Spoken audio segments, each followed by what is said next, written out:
Dragons will rule the Seven Kingdoms for the next 100 years. Just as they did the last.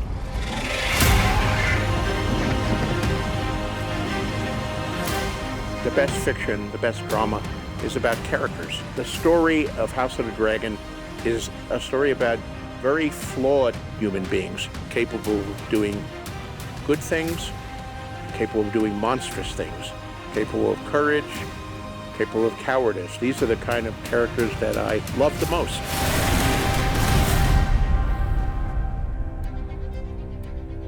Game of Thrones begins roughly 298 AC, almost 300 years after Aegon's conquest. House of Dragon takes place a couple hundred years before Game of Thrones. Jairus Targaryen, the old king, who was the fourth Targaryen to rule over Westeros, he was only 14 when he ascended to the Iron Throne, and he ruled for 55 years. It was a very peaceful time in the history of Westeros. It was a time of prosperity. King's Landing really grew enormously. It was a good time. Viserys the First, who is the heir that was chosen by the Great Council, when Jairus passes away, he takes over, and he is now reigning over the Seven Kingdoms. There were a lot of Targaryens at that point, and you can see how the seeds of war are sometimes planted in a time of peace. People die, and the sons take over for fathers as lords, and they don't necessarily think they're bound by their fathers' allegiances or decisions or vows. So little by little, the seeds are sprouting. Game of Thrones focused on the Starks and the Lannisters. For House of the Dragon, the Targaryens themselves, the House of the Dragon, are at center, but two of the biggest players in the Dance with the Dragon civil war are the Valerians and the Hightowers. In terms of history in Westeros, the Hightowers are the oldest. They've been there for thousands of years. Their seat of power is Old Town, which was for many hundreds and thousands of years the biggest city in Westeros. They're a very rich house. Old Town is wealthy from trade mostly. And in the center of it is the High Tower, for which the Hightowers take their name. Lord Hightower is in Old Town, ruling over his domains in the city. But his younger brother, Otto Hightower, is the hand of the king when the story opens. Same position we saw Ned Stark play to Robert at the beginning of Game of Thrones.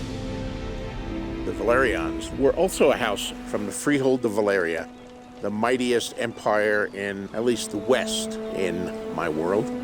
And they actually arrived in Westeros before the Targaryens. They were not dragon lords, however. They were seafarers.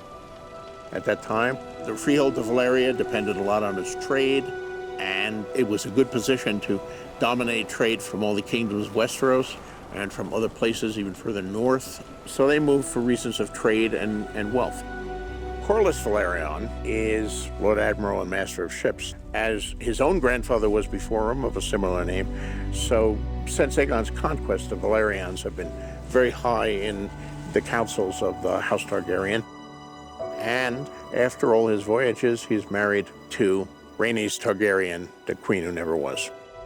House Targaryen and House Velaryon, they were close. There was a definite relationship between them.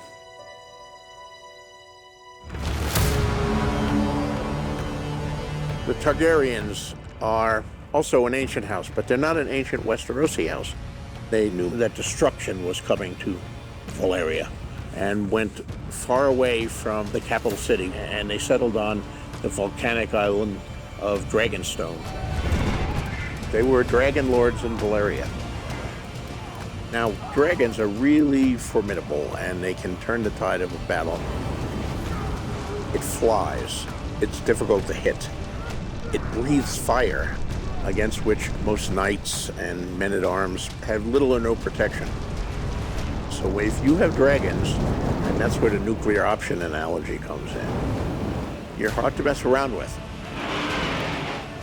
So the dragons and fear of dragons was one of the things that made the Targaryens very secure in their power.